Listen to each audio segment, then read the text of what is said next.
Terima kasih Puan Pengerusi kerana memberi peluang kepada saya untuk membahaskan di peringkat jawatan kuasa bagi kementerian ini. Puan Pengerusi, saya terus merujuk kepada kod 00201 iaitu program pembangunan industri otomotif.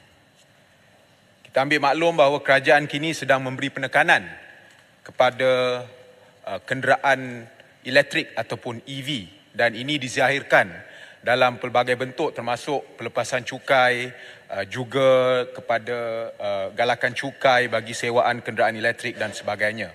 Namun yang demikian, Puan Pengerusi, pada ketika ini harga EV ini kita boleh katakan secara rata-ratanya adalah terlalu tinggi dan pendekatan memberi rebate dan juga galakan cukai ini dilihat hanya memberi manfaat kepada golongan yang kaya.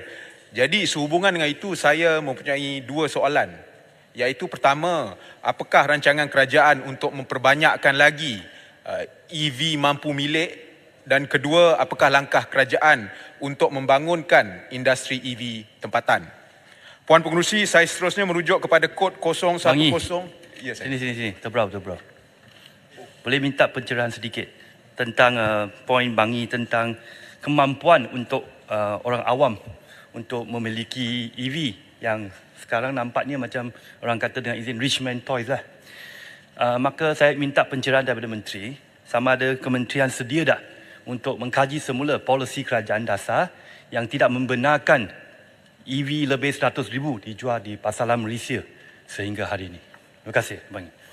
Saya pohon supaya itu dimasukkan dalam ucapan saya. Puan Pengerusi, saya merujuk kepada kod 010400 iaitu khidmat pengurusan, yang mana di situ saya melihat bahawa terdapat penurunan yang agak ketara, iaitu daripada 74.3 juta lebih kurang kepada 39.5 juta untuk tahun hadapan. Saya mohon penjelasan daripada pihak kementerian mengenai perkara ini. Seterusnya juga kod 020200 pembangunan industri.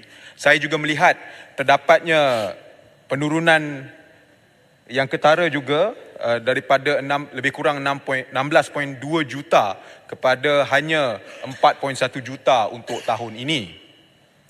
Dan jika dipecahkan lagi, Puan Pengerusi, penurunan yang paling ketara adalah bagi kod 40000 iaitu pemberian dan kenaan bayaran tetap bagi pembangunan industri ini. Jadi saya mohon pencerahan daripada pihak kementerian mengenai penurunan ini. Kerajaan, Puan Pengerusi, harus memberi sokongan kepada industri kita untuk memanfaatkan teknologi moden seperti menggunakan kecerdasan buatan atau artificial intelligence AI dan juga automasi canggih untuk meningkatkan produktiviti dan kekal berdaya saing. Seterusnya di bawah kod 040000 pengukuhan pelaburan berkualiti, dilihat terdapat pertambahan daripada lebih kurang 163 juta kepada 180 juta untuk tahun hadapan. Saya menyambut baik peningkatan ini kerana saya percaya bahawa sudah tiba masanya kita memberi tumpuan kepada pelaburan yang berkualiti tinggi dan boleh memberi nilai tambah kepada negara dan bukan hanya mengejar segala bentuk pelaburan sekalipun, Puan Pengerusi. Seterusnya saya juga ingin mengambil peluang ini untuk mengucapkan syabas dan tahniah kepada pihak kementerian atas pelancaran Pelan Induk Perindustrian Baru 2030 atau dengan izin New Industrial Master Plan 2030 atau NIMP pada awal bulan September ini. Malaysia, Puan Pengerusi, berada dalam satu kedudukan yang baik untuk memanfaatkan beberapa trend dunia seperti pergerakan geopolitik dunia. Maka satu pelan induk yang menyeluruh seperti NIMP ini adalah tepat pada masanya kerana ia berpotensi mencetus satu perubahan besar dalam ekonomi negara. Antara sasaran NIMP ini, Puan Pengerusi, adalah untuk mewujudkan industri yang kompetitif dengan ekonomi yang kompleks atau dengan izin high economic complexity. Ini bermakna industri yang ingin dibangunkan bawah NIMP ini mempunyai sektor ekonomi yang pelbagai.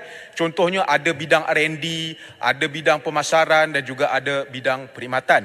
Oleh itu, Puan Pengerusi, keupayaan industri kita terutama sekali PMKS harus dipertingkatkan supaya mereka dapat melibatkan diri dalam sektor ekonomi yang lebih kompleks ini.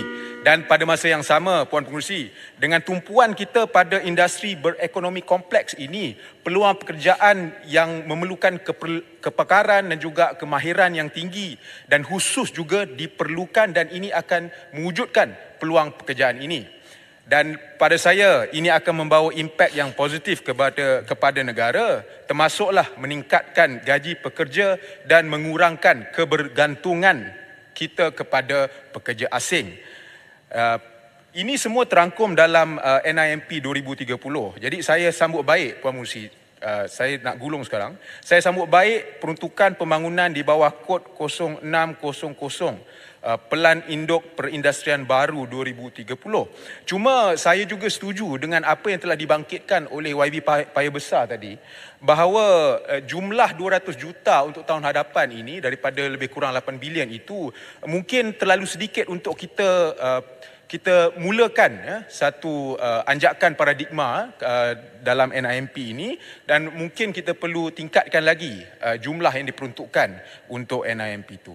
Jadi dengan kata-kata itu saya akhiri perbahasan saya. Sekian, terima kasih.